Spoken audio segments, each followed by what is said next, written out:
I think we can make a start. Greetings to everyone who's been able to join us today for this Small Arms Survey webinar, which we've organized to introduce the online version of our Arms Embargo Self-Assessment Tool. Thank you for being with us today. We hope you'll find this interesting and useful.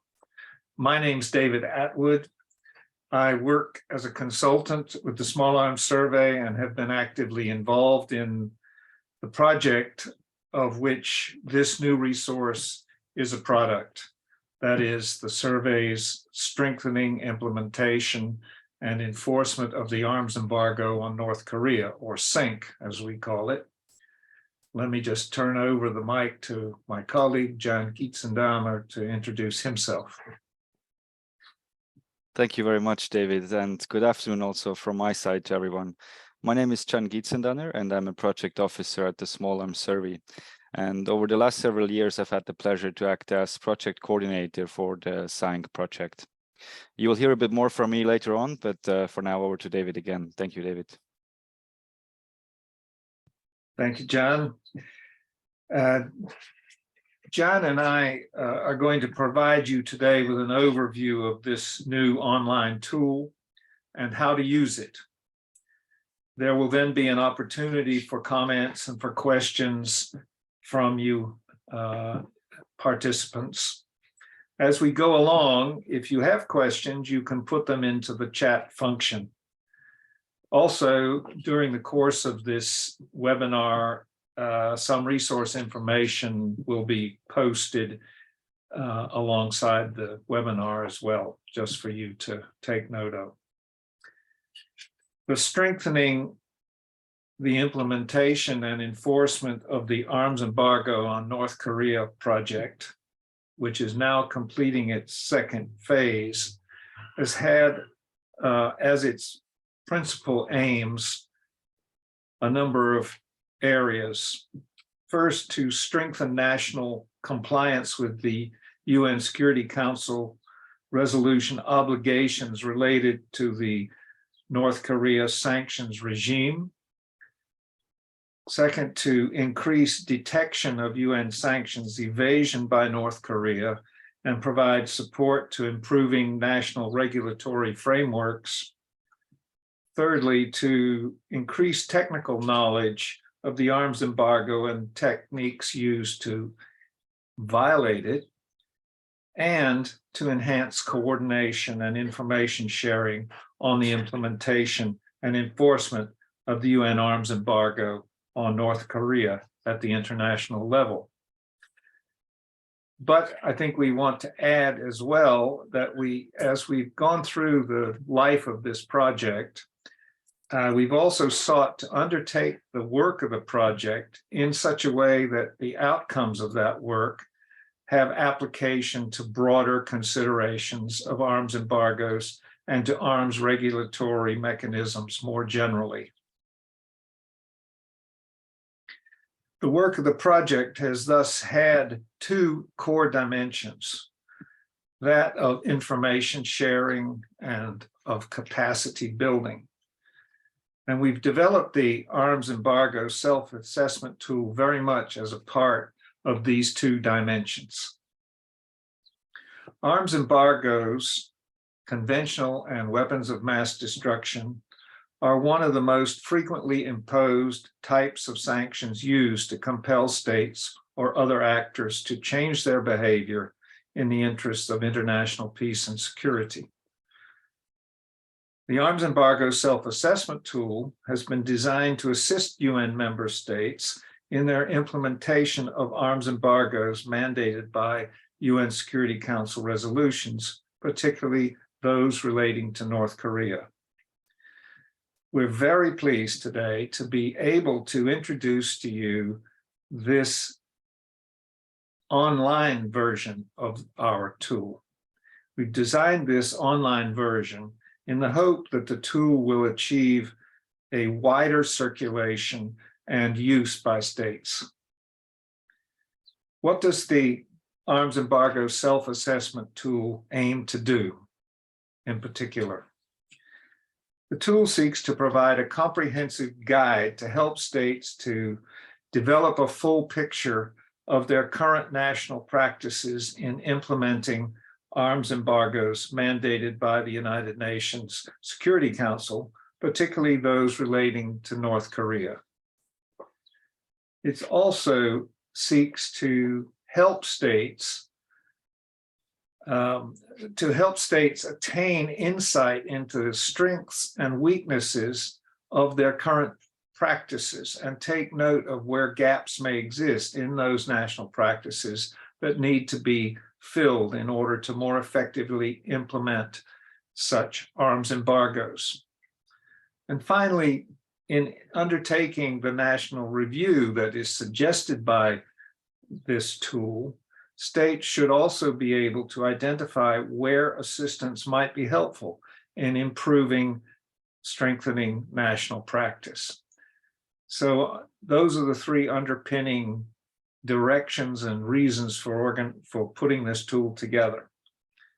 And as we shall note later in this presentation, in addition, use of this tool should also assist states in completing reporting requirements that may be mandated by arms embargoes. For example, in the case of the North Korea sanctions regime, national implementation reports are a required dimension of full compliance with the sanctions imposed. Making use of this tool should help states in this regard. Many national actors may have a role in UN Security Council sanctions implementation. A broad range of ministries such as foreign affairs, defense, finance, justice, trade and industry, home affairs, as well as police, intelligence, customs, and border control agencies. Many have a role to play in seeing that a state is compliant with a specific arms embargo. The national focal point, there is one, who has the overall responsibility for attesting to national compliance with UN sanctions, will need to identify these actors and engage with them. It is here where we feel the Arms Embargo Self-Assessment Tool can be particularly effective. While the national focal point could make use of the tool on their own, and individual ministries could use the tool, relevant elements of the tool, to test its own practices. The self-assessment tool, we feel, can be particularly realized. The full value of the self-assessment tool can be realized through genuine interministerial or interagency processes where exchange of information will help to develop more complete and informed responses and where mutual learning can take place. So we're trying to provide a mechanism through the use of this tool which will encourage interministerial, interagency engagement and sharing of information and building a kind of strengthened practice in that regard. Now, John is going to introduce the structure of the tool and illustrate how it can be used. And as you will see, when you take a look at the tool, you will see that it is available. You're going to see it in English, but it's also available in French and Spanish. And it also contains essential background material on UN Security Council arms embargoes in general, and the UN arms embargo regime on the DPRK in particular. So in setting out to use this tool, it provides you with a foundational material for getting yourself familiar with what it is that's meant to be done before you set into any of the particular elements of it. So there's information there, reference material that you can go to look things up. So let me turn it over to John now, who's going to share the tool with us on screen. Thank you, John.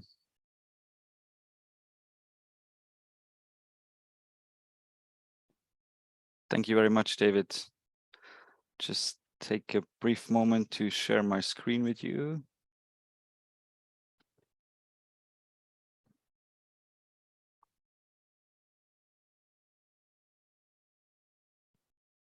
I hope you can all see it. David, please intervene if that's not the case. I can see it. Very good. Thank you. Okay, I can see it. Thank you, David. So in the coming few minutes, I would like to give you a very brief introduction to the online version of the Arms Embargo Self-Assessment Tool that we have developed over the several last few months. And you will find the link in the chat as well if you'd like to discover it for yourselves while I speak. The online version of the Arms Embargo Self-Assessment Tool is designed in a scrolling telling article, which means that you can run through it from top to bottom, but you can also use the navigation tab in the upper left to access specific sections of the tool directly. So you will see once you click on the navigation tab, sort of the table of contents of the tool opens up, and you have a good overview of what the tool consists of. Just so you know, and as David already mentioned, the tool is available in English, French, and Spanish, and you have the little language change buttons at the very top right. Let's now have a closer look at how the tool is organized and how it's structured. The Arms Embargo Self-Assessment Tool consists of two basic parts, which you can see now on screen. Part 1 is a more general questionnaire to assess national measures to implement and enforce UN arms embargoes in general. Part 2, on the other hand, is a questionnaire to assess national measures to implement and enforce UN arms embargo on the DPRK specifically.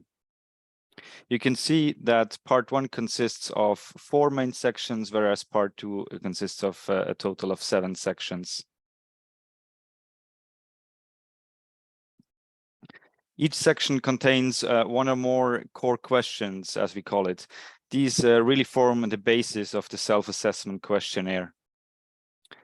If you click on one of the sections, it will open up and you will see the core questions.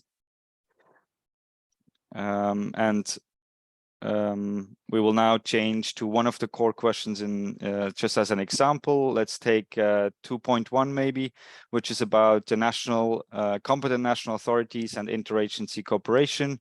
So here the first core question is, does your state have competent national authorities that are designated or mandated to implement UN arms embargoes? And if so, what are they? If we click on the core question, it will jump to the specific section in the article, but you can also just scroll down if you want to go in a chronological order, but the navigation pane really always allows you to jump around within the document. The structure you see here is really identical for all the core questions. You will always have a specific rationale or reference information related to the particular core question, along with a few examples. And this will be followed by what we call indicative questions. So these are really questions provided to highlight dimensions to be thought about when preparing to reply to the main questionnaire, to the core questions. What we can also here see is that we've added links to external resources that we have used to highlight specific examples or give rationale or reference to specific core questions. In this case, it's a very detailed implementation handbook from Compliance and Capacity Skills International. And it's important to know that these documents can all be accessed directly from here through the hyperlink. So if you click on the hyperlink here, it will bring you to that specific publication. What we have also done here to make it really easy to use and accessible, we've also done a little bit of a glossary. So you have certain words like brokering in this case, which is contained in the glossary. You can jump to that and then with your browser, go back to the specific section in the tool. Let's now maybe take a question of part 2. Maybe question 7.2, which is about national implementation reports. Here you see it's a bit longer, a bit more text because it is a bit more complex, and there is a few more indicative questions as well. So that's really one of the main differences of the two parts. One is a bit more comprehensive than the other, or a bit more elaborate, just because it's a much more complex sanction regime.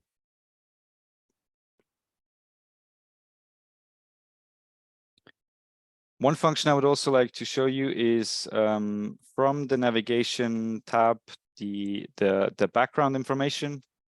So here you can access the bibliography, the whole reference list of all the documents that we use within the document.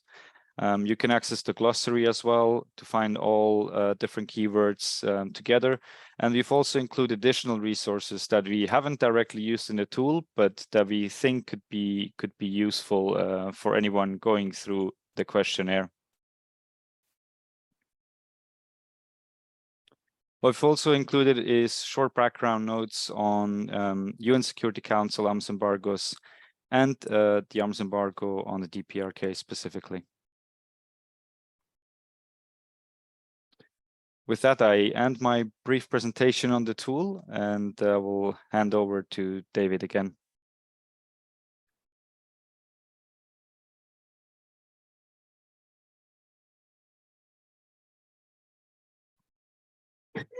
Thank you, John. It's a lot to take in, we realize, but basically the idea was to give you a picture of what it looks like and how the functionality of this tool, which is quite sophisticated in its ability to move you around from question to question and back and forth, and looking at references and looking at glossaries, and you come across a question with a terminology in it that you don't really quite understand. You can look in the glossary and get a better, more precise meaning to that. So that when you're talking, for example, about transshipment of goods and what the DPRK sanctions regime requires in relation to transshipment, you don't quite remember what transshipment means, you can check that out. Or you can see how we've used it here and how the sanctions resolutions themselves use that terminology. So we've built these things in a kind of interactive way, so that this builds foundationally very much on what exists in UN Security Council resolutions with regard to arms embargoes, particularly the arms embargoes on North Korea. I should say, as a kind of background, further background, we have made particular reference to the conventional weapons side of this picture, because that's the kind of organization we are. We don't deal with weapons of mass destruction, except the ones that go slowly, like small arms proliferation. So, but that's the kind of reference point or basis from which we've approached this.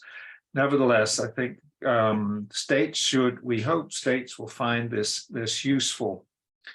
Now, John has demonstrated the depth to which the tool goes to help guide states in examining their arms embargo compliance practices, both in general and with particular reference to DPRK. As I noted earlier in my remarks, it has been one of our goals throughout the project to make it as appropriate and applicable to beyond the DPRK sanctions regime as possible. So that was the point of having a general part which asks broad general types of questions that have applicability to arms embargoes generally and to other areas. Essentially, the questions in part one, we would say, could be useful to any state that is wishing to examine its exporting, importing, or allowing transshipment of conventional weapons practices. So even if you're not checking up on your sanctions compliance necessarily, this is a tool that has elements in it which allows you to look more broadly at your general practices on general trade, export, import, transshipment practices, just to mention a few. Thus, although the tool is specifically geared to UN Security Council arms embargoes, it has potential, we feel, it has a potential use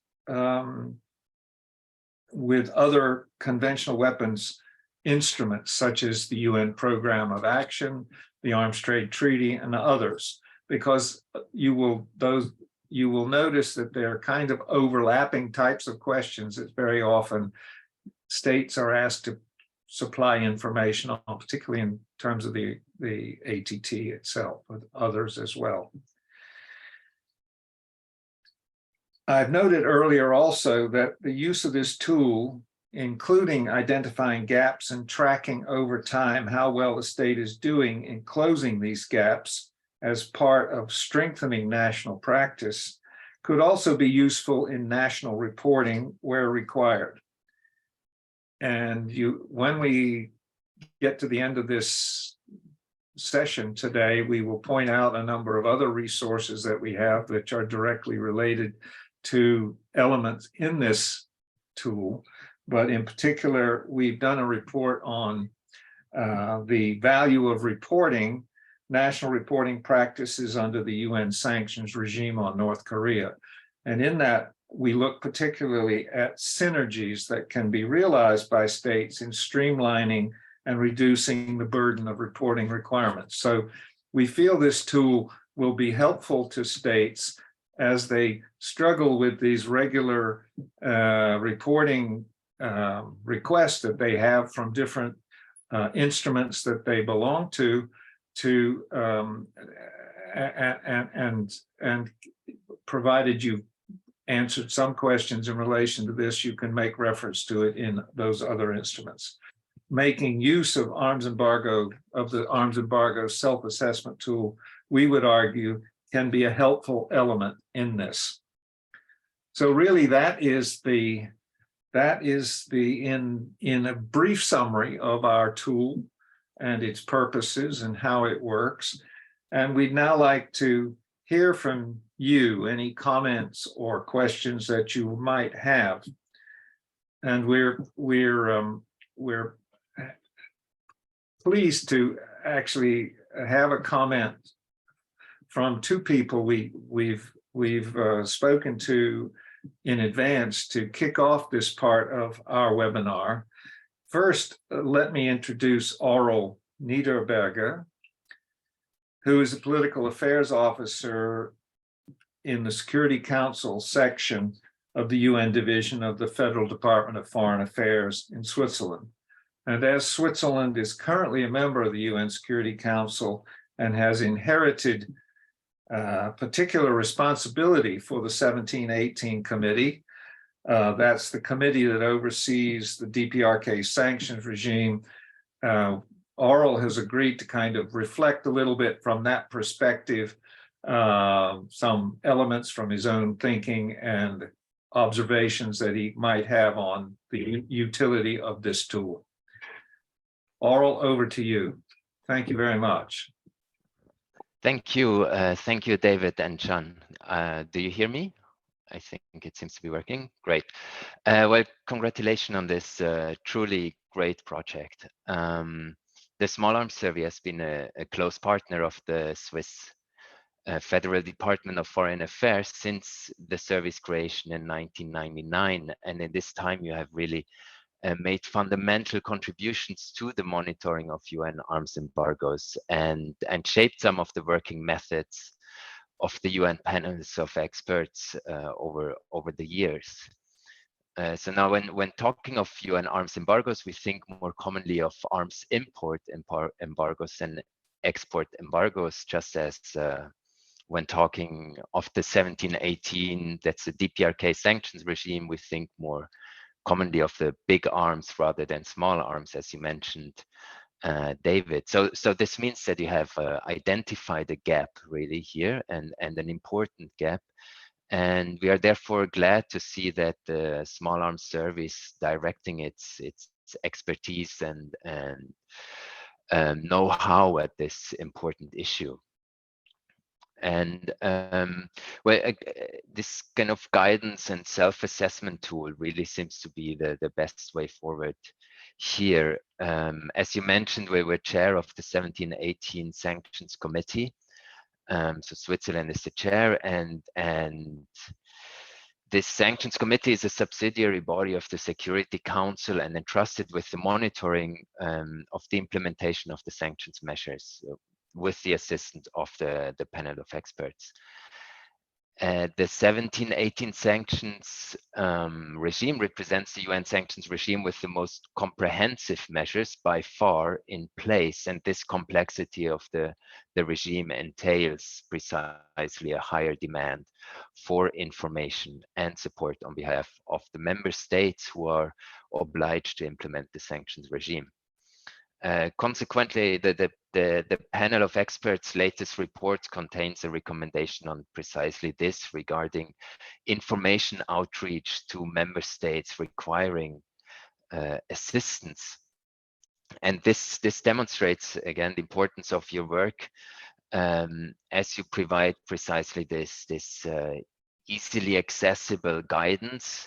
It's both easily accessible, but it comes at the technical and operational level that is needed for the practitioners, for the members of government who have to who are tasked with implementing this sanctions regime at domestically. So thank you very much for this, and congratulations on this great project. We're very interested to see how it moves on from here, and to stay in touch over this. And with that, I'm happy to hand over to the next speaker. Thank you very much, Oral Niederberger.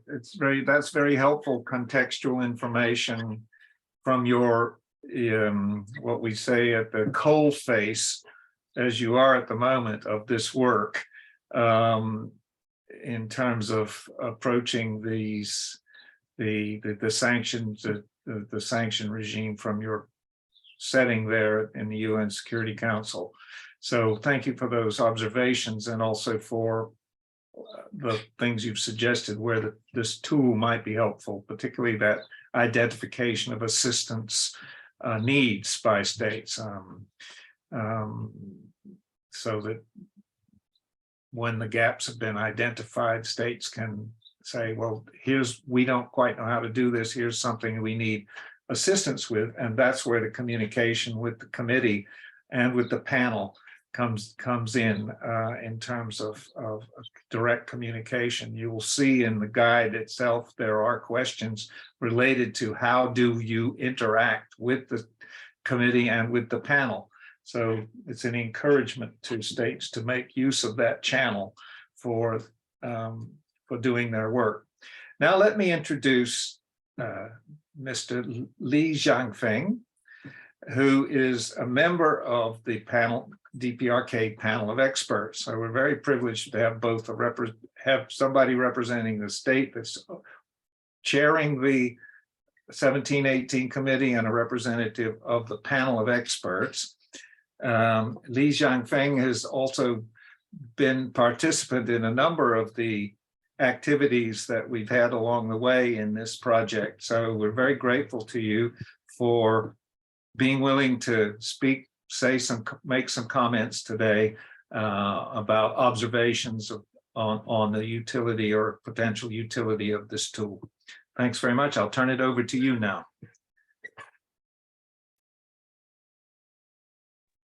Hello, can you hear me? Yeah, thank you very much. Good morning, everyone. Maybe good afternoon in Geneva. I'm very honored to attend this meeting, and thank you for David. Thank you for inviting me to attend this meeting.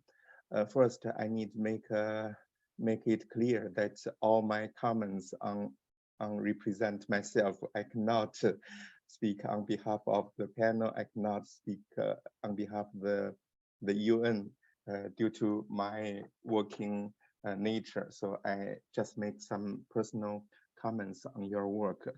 First, I need to express my appreciation to your work. And as you said, I attended some workshop in Geneva before pandemic, and I always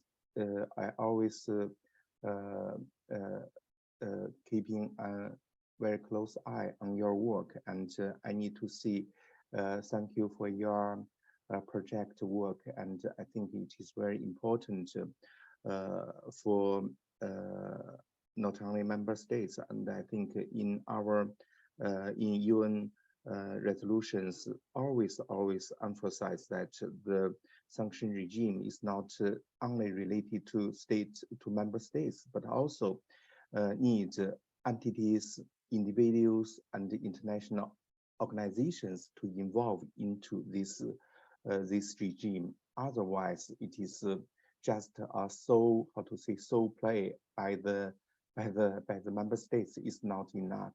So I think in this term, Small Arms survey played a very important role to let UN sanctions to be aware to general public and to help.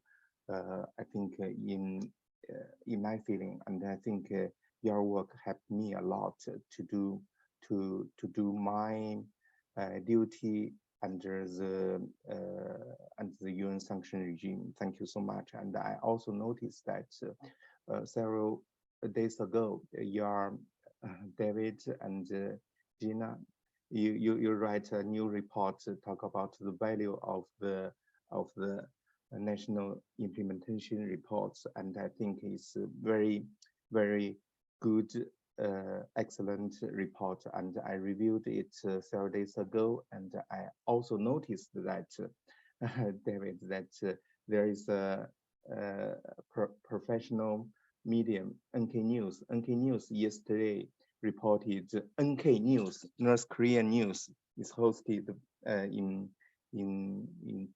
I think headquarters in Seoul. NK News reported your newly released report about national implementation report, and it quote in that report that it also noticed that in your report there is nearly 1/3 member states they never reported their implementation of the UN sanctions. It's very impressed figure, and it's also a very unlucky figure in my view. And that is my first comment on the general work of Small Arms survey. And my second is I should express my congratulations to Gina, to David for all of your work to release this new tool. I think this is a very important tool, and it can give give a very vivid and very practical answer to the questions of the member states, and if they want to implement, to raise their to answer their questions to how to implement very specific items of the UN sanctions regime. That I think upon the time, more and more member states can realize the importance of this tool. And my last comment is that I think it's belong to my my wish and my hope that yesterday I checked that tool and looked at it, and I think it is very helpful. But the one thing I suggest Small Arms survey, maybe I suggest your organization make it more how to promote this tool, because I think it is very important. It is not a play within this very small circle. we need to promote this to member states. At least to 1/3 member states, they never submit their national report. If you can promote this tool to nearly 60 member states, and I think it will be very useful. And last, I think, as I said, it is not only to member states; it also needs entities and individuals to aware there is such a tool to help the UN to implement the sanction regime. And I think the public awareness and to promote to let as much as more countries, entities, and individuals to know this tool is very important for the next step. That is my suggestion. And I will finish my comments. Thank you, David. Thank you, Gina. Thank you, Aurea. Thank you. Thank you very much for those helpful comments. Just to say that now that we have this online version of the tool, we shall be doing some promotional work around it. You can help us there too by making your colleagues aware of it. And when somebody writes to you there on the panel or in the committee itself to say, well, have you tried this, or have a look at this if you're struggling a bit. And I thank you also for making that important link. You know, when we work on these things, we tend to work on them in silos, even though we see them all connected in a way, but we don't necessarily see the connections. Now we finished the reporting report. We've been working on this tool for a long time, but now we see the very close utility of the tool and getting a better record of states in reporting. And in the reporting report, which John will point to in a moment, not only do we draw attention to the fact that there's as you say, a third of the countries of the United Nations have never submitted one report yet to a national implementation report in relation to the DPRK sanctions regime. And what we also note in that report is that there are many other, there are other arms embargoes which have some much more limited reporting requirements than the North Korean one, but there are many other arms control mechanisms that request states to report on a regular basis. So this, we hope, will also help promote reporting, broadly speaking, because we've worked with a number of colleague organizations who have looked at the reporting question, not from the perspective of the sanctions question, but from the larger reporting requirements. For example, the ATT, but both the Arms Trade Treaty process and the Program of Action, which has a more of a voluntary type of reporting, that both the observations on both of those mechanisms is that countries are doing less reporting rather than more reporting. And our argument here is that transparency builds confidence and helps to build the institutions that the international community has put together to try to make our world a little more secure and a little more peaceful. So thank you very much for those comments as well. We appreciate them. I don't see any questions in the chat. Are there any others who are out there? We can't actually see you, but are there any others out there who have some questions or a comment that you would like to make? You indicate in the chat. We can figure out what to do, how to get you on. I don't see. We'll give you a second to say, is anything raised for you by listening to this presentation that you'd like to hear a little bit more about? Or has everybody gone away? You still see the numbers. Okay. Don't see any additional comments. John has put into the chat function for everyone how to access this tool. And that will be, so you can go there and play around with it, because that's what you need to do to see how its functionality works and to see how it can be helpful. We can only present so much in a short session like this, but if you play around with it, I don't mean that disrespectfully. I mean it to mean it that's a good way to get to know it and to know what it can do for you. Do spend a little time on that. And also he's put a note on other, you can follow a link for other resources.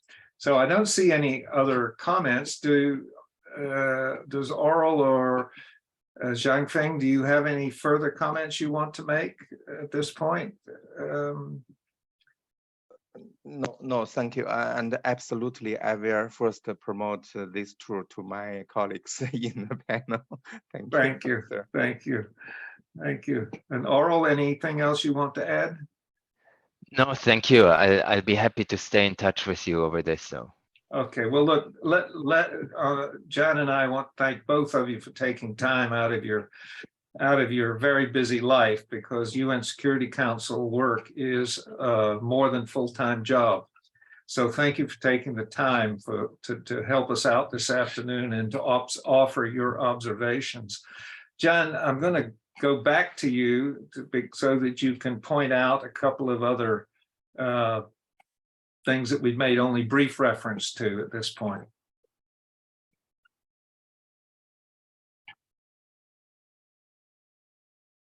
Yes, thank you, David. I hope you can see the slide with all the additional resources. David, can you give me a quick thumbs up if that's the case? Good, thank you very much.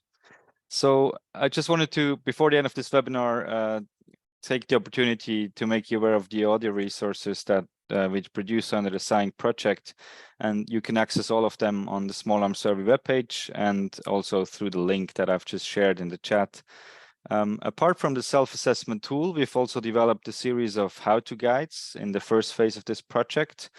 These are authored by Hugh Griffiths, a former coordinator of the panel of experts on North Korea. And they're quite detailed how-to guides, focusing on how to prevent North Korean arms embargo violations in general and through diplomatic channels, and also how to prevent North Korean designated entity sanctions evasion. So you can access these on the project's resource library. Together with the second resource, I would like to present you very briefly. We have launched last week the identification guide for DPRK manufactured small arms and light weapons, which really is aiming at assisting frontline personnel such as custom officials in detecting arms embargo violations. This guide is a bit special because it's available in 5 different languages: English, French, Korean, Japanese, and Arabic. And it also comes in a narrated form. So it's with added audio commentary, so it can easily be integrated into an existing training or workshop. If you would like to access the resource in other languages than that are available on the website, just please get in touch with us, and we are happy to discuss that.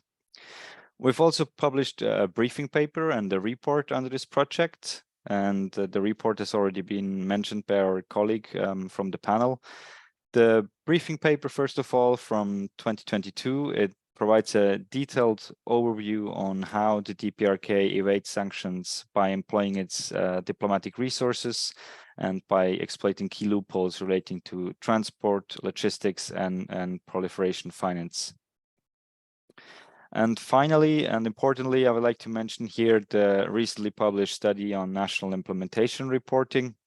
As has already been mentioned by our colleague from the panel, this report, we have looked at the reporting patterns of all UN member states under the DPRK sanction regime, and we've applied different lenses and taken on different perspectives, and we've come up with quite a few recommendations on how the record on national implementation reporting could be improved. Feel free to reach out to us if you're interested in knowing more about any of the research behind any of these outputs. We would be happy to provide you with more information. And with this, thank you very much, David. Over to you for your final words.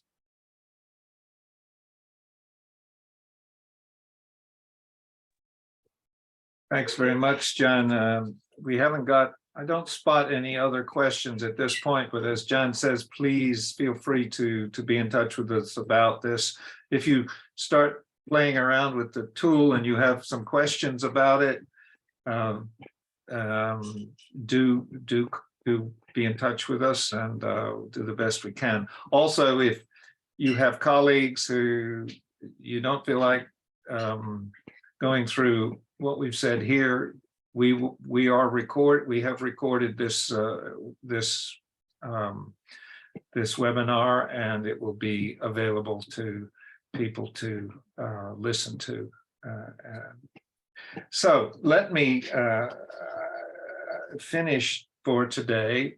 First of all, I want to thank the Kingdom of the Netherlands, which has supported the strengthening, implementation, and enforcement of the arms embargo on North Korea project throughout its life, including the development of this Arms Embargo Self-Assessment Tools. We owe a deep gratitude to the Netherlands for the backing that they've given us over the last 3.5 years or 4 years. I can't forget quite when we started a lot of this now, but it's been absolutely essential, and so it's been important in the development of this tool as well. So thank you to the Netherlands.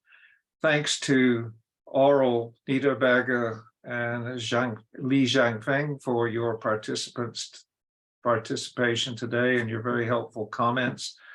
And even though we haven't heard other things from others of you who were there, we thank you for taking part in this webinar today and being with us for this.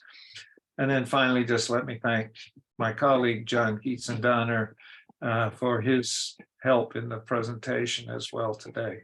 So with that, unless there are any other comments, we will say goodbye for now. But thanks again for being with us this afternoon. Okay.